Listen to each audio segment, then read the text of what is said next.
여러분 안녕하세요. 복음 채널의 김상덕 목사입니다. 이 시간에는 창세기 43장의 기록을 통하여서 말씀드리겠습니다.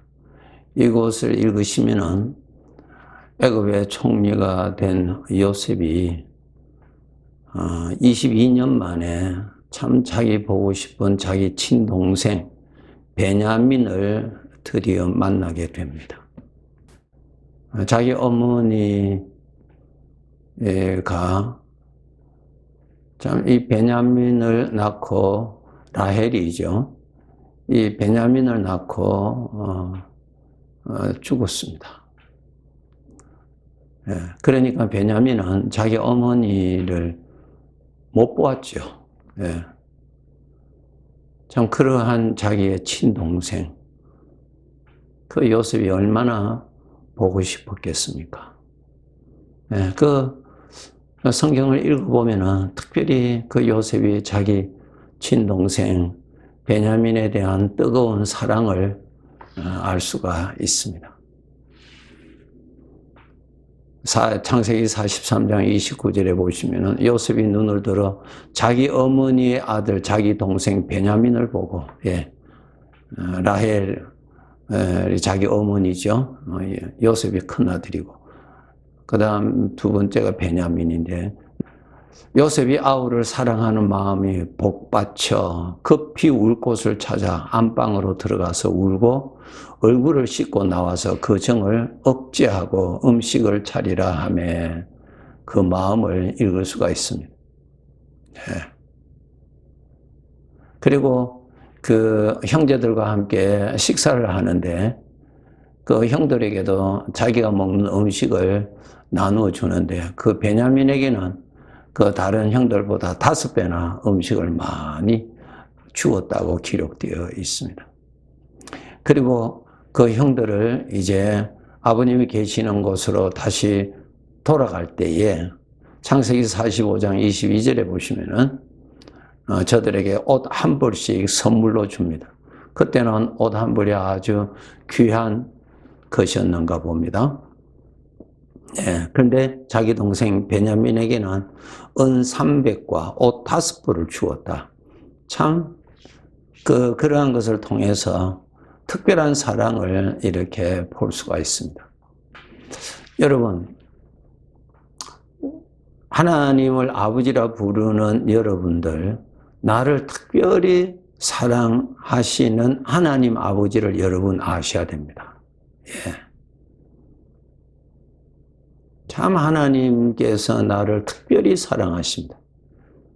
하나님의 아들이죠. 하나님이 우리 친아버지세요. 너무 우리가 그냥 하나님을 하나님으로 그냥 생각하지 나의 친아버지라고 정말 깊이 여러분 생각하시고 믿어지도록 노력하셔야 됩니다. 우리가 신앙생활을 한다, 하나님을 믿는 믿음 생활을 한다, 그것은 하나님 아버지에 대한 사랑의 표현이죠. 순종한다, 하나님을 기쁘시게 하기를 원한다, 하나님께 복종하기를 노력한다, 이것은 전부 하나님 아버지에 대한 사랑의 표현입니다. 사랑의 표현. 근데 우리가 신앙이 어리면은 하나님에 대한 사랑이 어리죠. 어리니까 주로 우리는 하나님께서 나에게 잘해 주시기를 원하는 것만 가지고 있습니다. 그것은 뭐예요? 하나님에 대한 사랑이 아주 없다는 것입니다. 하나님께서 나를 특별히 잘 봐주시고 나의 어떤 도움도 되어주시고 문제가 있을 때는 해결도 해주시고 또 복도 많이 주시고 그런 방향으로 우리가 주로 생각합니다. 그것이 영적으로 어려서 그렇습니다.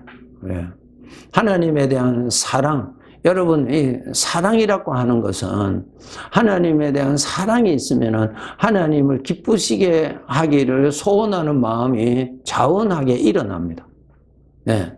그분을 가까이 가고 싶어 하고요. 그분과 가까이 있고 싶어 하고요. 그분을 위해서 수고하는 것을 즐겁게 생각하고요. 이것이 사랑의 표현이에요. 그래서 우리 믿음 생활이라는 것은 사랑의 표현입니다. 사랑의 표현. 여러분, 하나님께서 우리에게 주신 계명, 많이 있죠. 그 계명을 한마디로 묶으면 무엇입니까? 마음과 뜻과 정성을 다하여 하나님을 사랑하는 것입니다. 예, 사랑하는. 그것이 전부 다 사랑에서 오는 것입니다. 사랑이 없이 수고를 하면 고생이라고 생각합니다. 예. 그런데 사랑이 있으면서 수고하면 수고할 때 그 기쁨이 옵니다. 그렇게 달라요. 우리가 어려운 일이 있을 때 하나님, 나는 이렇게 믿음을 지키느라고 수고하였고 이렇게 하였는데 어떻게 하나님은 나에게 이렇게 하실 수가 있습니까? 라고 하나님에게 원망할 수도 있겠죠. 이것은 무엇입니까? 하나님에 대한 사랑이 매우 어리다고 하는 것입니다. 예. 하나님이 나를 얼마나 사랑하셨는가에 대해서 우리가 몰라서 그런 것입니다. 여러분, 우리가 신앙생활을 하면 할수록 하나님을 알아야 됩니다. 하나님 아버지를 알아야 됩니다. 하나님 아버지의 사랑을 알아야 됩니다. 예, 여러분. 네. 하나님을 알아야 사랑이 생기죠. 사랑이 생겨야 하나님을 기쁘시게 하기를 원하지요. 하나님이 기뻐하시는 것에 대한 관심이 일어나죠. 하나님이 좋아하신 것을 해드리고 싶어 하지요. 네. 그 일을 하다가 어려운 일이 있고 그 일을 하다가 핍박을 받을지라도 오히려 사랑 때문에 그렇다면 오히려 그것을 기쁘게 여긴다. 그렇게 생각하는 것이죠. 사도행전에 보면은 초대교회 사도들이 참 복음을 전하다가 저들이 핍박을 받았을 때 오히려 저들은 주님으로 인하여서 핍박받은 것을 기쁘게 여겼다 그랬습니다. 그것이 사랑이죠. 사랑의 표현이에요, 여러분. 신앙생활을 오래 하였는데 적당한 거리에 두고 있는 사람은 사랑이라고 할 수 없어요, 여러분. 사랑이 어린아이입니다. 어린아이. 이기적인 것이죠. 예. 우리는 아버지의 사랑을 아셔야 돼요. 여러분, 아버지를 알기 위해서 어떻게 해야 되겠어요? 아버지를 사랑하기 위해서는 아버지를 알아야 되죠. 네. 아버지를 알기 위해서는 어떻게 됩니까? 아버지께 가까이 가셔야 됩니다. 이것은 내가 해야 할 일입니다. 야고보서 4장 8절에 보시면 하나님을 가까이 하라. 그리하면 너희를 가까이 하시리라. 예. 죄인들아 손을 깨끗이 하라. 두 마음을 품은 자들아 마음을 성결하게 하라. 예. 하나님을 가까이 하라. 하나님 아버지는 나를 사랑하시고 계시거든요. 내가 아버지를 사랑하지를 않는 거예요. 그러니까 사랑하시는 아버지는 나에게 가까이 와 계시는데 내가 아버지께 가까이 가지를 아니한 상태입니다. 누가복음 15장 탕자의 비유에서 잘 설명하고 있습니다. 이 둘째 아들이 아버지의 간섭을 벗어나기 위해서 자기가 받을 재산을 다 정리해서 먼 나라로 나가버렸습니다. 예.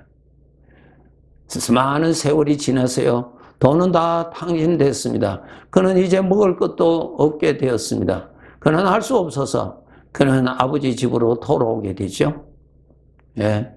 그런데 그 모습을 멀리서 본 아버지가 달려와서 아들을 반겨주죠.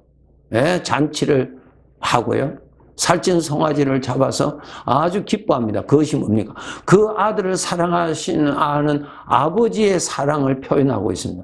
아버지의 사랑은 아들에 대해서 변함없이 그대로 있는데 이 아들이 아버지에 대한 사랑이 없었다는 거예요. 예. 사랑이 없다는 것은 마음이 멀리 있다는 것입니다. 마음이. 여러분, 나라는 존재의 영광의 복은 하나님이시죠. 여러분, 나에게 하나님이 없다면 우리에게 내일이란 소망이 있습니까? 영원한 소망이 있습니까? 우리가 지은 죄에 대한 형벌밖에 없지요. 무서운 형벌밖에 없어요. 죄를 지었는데 죄가 없어진다. 천만의 말씀. 주인 되시는 심판주가 되시는 하나님이 사하여 주어야 그 죄가 없어지는 것입니다. 예. 하나님이 없다면 우리는 아무런 소망이 없어요. 아무런 소망이 없어요. 각각 자기가 지은 죄 형벌밖에 없어요. 예? 하나님께서 우리를 구원하여 주시고 나의 아버지가 되어 주시고 나를 사랑하시는 자가 되어 주셔서 나 가까이 와 계시는데 내가 멀리 있다는 것입니다. 내가. 그래서 여러분, 하나님 아버지를 가까이 하셔야 돼요. 가까이 하셔야 돼요. 어떤 일보다도 그보다 여러분 게을리 하시면 안 됩니다. 가까이 하셔야 됩니다.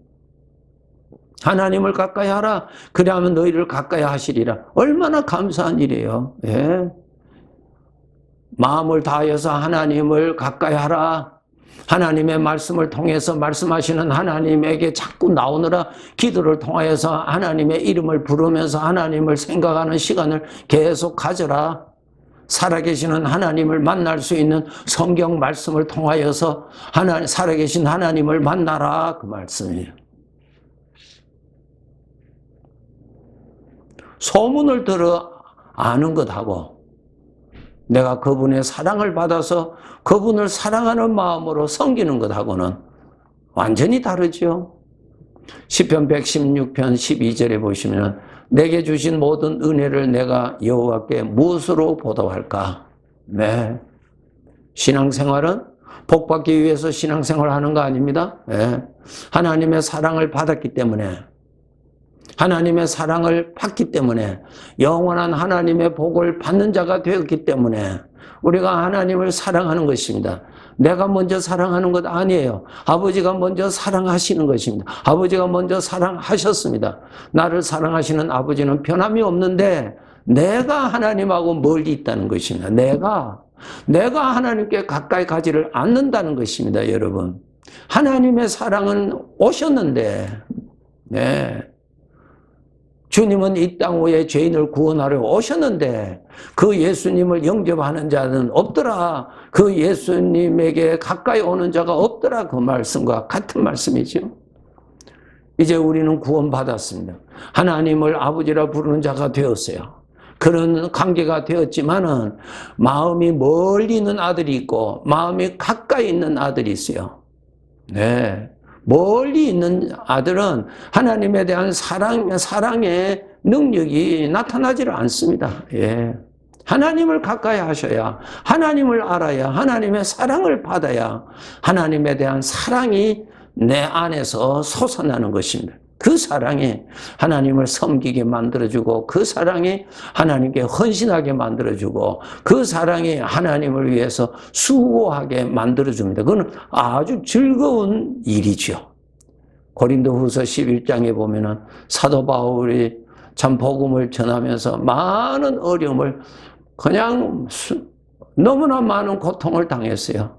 그러나 그런 고통에서도 그는 넘어지지 않았다 했습니다. 그것이 뭐예요? 하나님에 대한 사랑이, 그 사랑이 불붙었기 때문에 그러한 어려움이 그를 넘어뜨리지를 못했다 그 말씀이에요. 하나님을 가까이 하면은 하나님의 사랑의 불이 붙게 되어 있습니다. 추운 겨울, 여러분 우리 몸을 따뜻하게 하는 불이 있다고 생각합시다. 네. 그 불은 있는데 불과 내가 멀리 있으면은 내 눈으로는 불은 보이는데 그 불이 나한테 주는 따뜻함은 내가 전혀 영향을 받지 못합니다. 예. 그런데 불이 있는데 내가 불을 가까이 가면은 불도 보일 뿐만 아니라 불이 주는 따뜻함을 내가 혜택을 받습니다. 맞습니다. 우리가 내 마음이 하나님 아버지와 멀리 있으면은 하나님 아버지라고는 시인하지만은 하나님 아버지로부터 일어나는 하나님에 대한 사랑이 일어나지를 않습니다. 마음이 멀리 있어서 그래요, 마음이. 여러분, 나의 보배가 누구세요? 하나님이세요. 하나님이 없으면 우리는 아무런 소망이 없는 사람입니다. 오늘이 마지막 날이었을 때 여러분, 하나님이 있는 사람하고 하나님이 없는 사람하고 하늘과 땅 차이로 나누어집니다. 여러분, 살아계시는 복 하나님이세요. 물질이 아니에요. 물질이 나를 사랑합니까? 내가 물질을 사랑하지요.